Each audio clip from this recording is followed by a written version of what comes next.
আসসালামু আলাইকুম, আশা করি সকলে ভালো আছেন। বন্ধুরা, মিস্টার ডোনাল্ড ট্রাম্প হামাসের জন্য সময় বেঁধে দিয়েছিল রবিবার বিকাল পর্যন্ত। তারা 21টি দফার প্রস্তাবের ভিত্তিতে যুদ্ধবিরতিতে রাজি আছে কিনা, এবং এর সাথে তিনি হুমকি দিয়ে রেখেছিলেন যদি তারা রাজি না থাকে তাহলে তাদের উপরে জাহান্নাম নেমে আসবে। বন্ধুরা, এরই মধ্যে শর্ত সাপেক্ষে হামাস এই ব্যাপারে রাজি হয়েছে, অর্থাৎ ট্রাম্পের শান্তি প্রতিষ্ঠার যে একটি প্রচেষ্টা সে ব্যাপারে তারা প্রশংসা করেছে।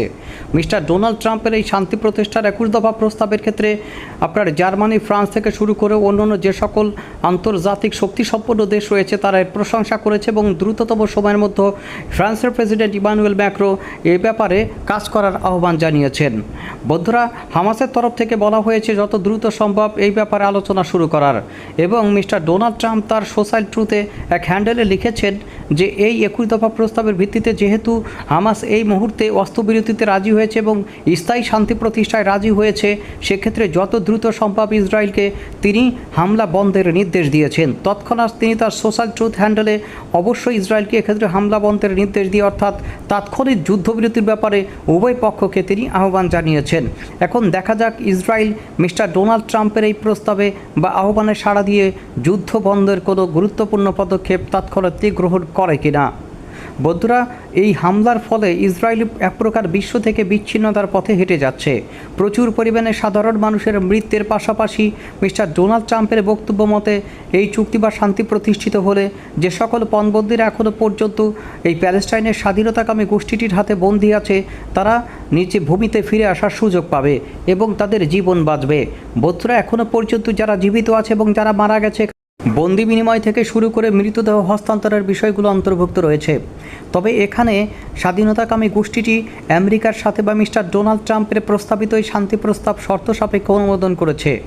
বন্ধুরা, আনকন্ডিশনালি ট্রাস্ট করেনি, এখানে কন্ডিশন দেওয়া হয়েছে। কন্ডিশনের মতো মূলত তাদের যে নিরস্ত্রীকরণ এবং যত দ্রুত সম্ভব সৈন্য প্রত্যাহার এবং গুরুত্বপূর্ণ বিষয়গুলো এখনও পর্যন্ত অমীমাংসিত থাকছে বলে মনে করা হচ্ছে। তবে আলোচনার মাধ্যমে ভবিষ্যতে এগুলো নির্ধারিত হতে পারে। যত দ্রুত সম্ভব তাৎক্ষণিক যুদ্ধবিরতি এখানে হবে তত দ্রুতই মূলত প্যালেস্টাইন, গাজা থেকে শুরু করে যে সকল অঞ্চলে ম্যাসাকার পরিস্থিতির সৃষ্টি হয়েছে সেখানে শান্তি পাবে এবং স্থায়ী শান্তির উদ্ভব ঘটবে। বন্ধুরা, মধ্যপ্রাচ্যের যে সকল প্রভাবশালী মুসলিম দেশগুলো রয়েছে তারাও এক্ষেত্রে গুরুত্বপূর্ণ পদক্ষেপ গ্রহণ করতে পারে। এদিকে কাতারের তরফ থেকে জানানো হয়েছে দ্রুততম সময়ের মধ্যে হামাসের সাথে যোগাযোগ করে এই ব্যাপারে আরও ডিটেলসলি তারা যত দ্রুত সম্ভব অ্যাকশন গ্রহণ করা যায় ততই করবে।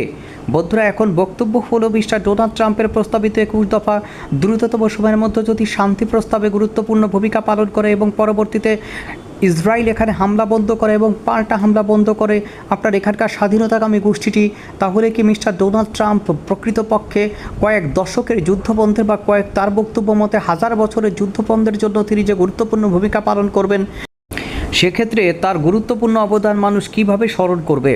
বন্ধুরা, এখনও তেমন কিছু ঘটেছে বলে আমার বিশ্লেষণে মনে হয় না। এখানকার যুদ্ধ বা শান্তির পথ অনেক দূর। বন্ধুরা, মিস্টার ডোনাল্ড ট্রাম্প যদি এখনও পর্যন্ত তিনি মনে করেন তার এক নির্দেশে এখানে শান্তির ফুল ঝরবে, আসলেই তার প্রতি আস্থা রাখতে চাই।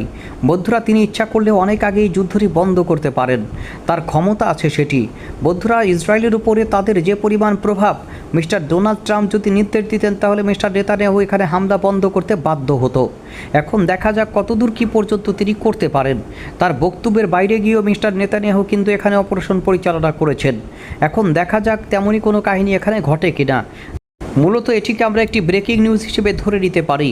হ্যাঁ, এখানকার স্বাধীনতাকামী গোষ্ঠীটি যখন মিস্টার ডোনাল্ড ট্রাম্পের প্রস্তাবিত শান্তি আলোচনা কন্ডিশনালি বা শর্ত সাপেক্ষে মেনে নিয়েছে, এখন সেই শর্তটা আসলে কী এবং কত দূর পর্যন্ত আলোচনার মাধ্যমে উভয় পক্ষের মধ্যে এই প্রস্তাবটি এখন বাস্তবায়ন করতে হবে বা ইমপ্লিমেন্ট করতে হবে।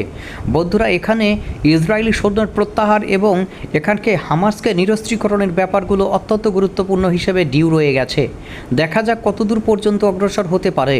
বন্ধুরা, এখানে সম্ভবত এই স্বাধীনতাকামী গোষ্ঠীটিকে নিরস্ত্রীকরণের মাধ্যমে তাদেরকে ইরান থেকে বিচ্ছিন্ন করে ফেলা হবে এবং এই শান্তি প্রক্রিয়ার সাথে ইরানের কোনো অঙ্গাঙ্গী জড়িত বা কোনো অবস্থাতেই তাদেরকে জড়িত রাখা হবে না। এক্ষেত্রে মধ্যপ্রাচ্যের যে দেশটি এখানে তদবির করছে বা মধ্যস্থতা করছে তার নাম হচ্ছে কাতার। এই কাতারই কিছুদিন পূর্বে ইসরায়েলি মধ্যস্থতাকারী হিসেবে হামলার শিকার হয়েছিল। অর্থাৎ কাতারের রাজধানী দোহায় এই আলোচনার জন্য উপস্থিত হয়েছিল এখানকার স্বাধীনতাকামী গোষ্ঠীর যে সকল আলোচকবৃন্দ রয়েছে তাদের সদস্যরা। ইসরায়েলের বক্তব্য মতে এরা ইসরায়েলের অভ্যন্তরে হামলার পরিকল্পনার সাথে যুক্ত ছিল, তাই তারা তাদের F-35 লাইটনিং 2 থেকে লোহিত সাগর থেকে আপনার কাতারের রাজধানী দোহার অভ্যন্তরে এদের ভবন লক্ষ্য করে হামলা চালিয়েছিল। আর তখনই কাতার তীরে ফুঁড়ে ওঠে ইসরায়েলের বিরুদ্ধে।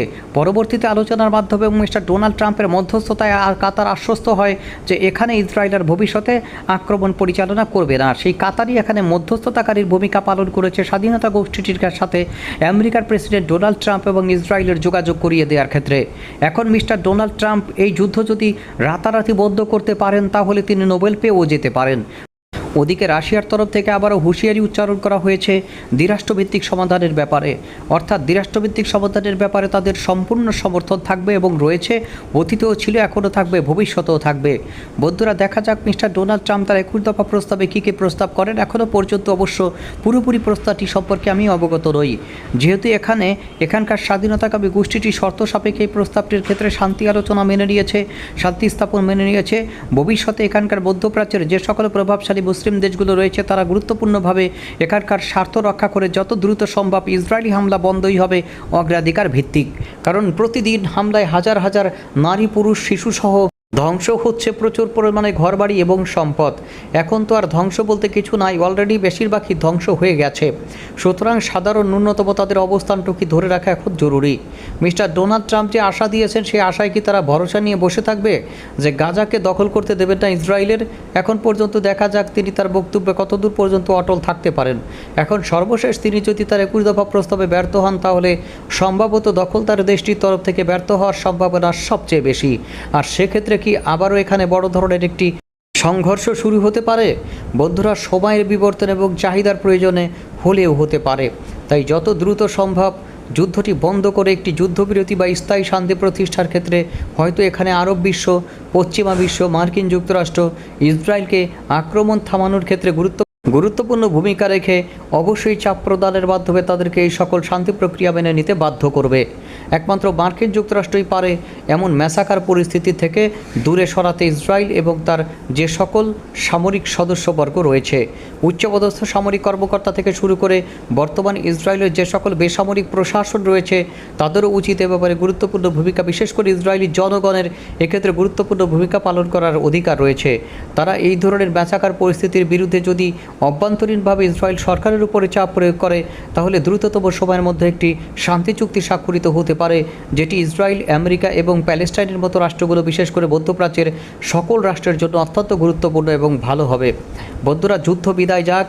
বন্ধুরা, সাধারণ ইসরায়েলরা মুক্তি পাক। সাধারণ ইসরায়েলের নাগরিকরা যেন কোনো সহিংসতা বা হামলার শিকার না হয়, এ ব্যাপারেও এখানকার স্বাধীনতাকামী গোষ্ঠীগুলোর সতর্ক থাকা উচিত।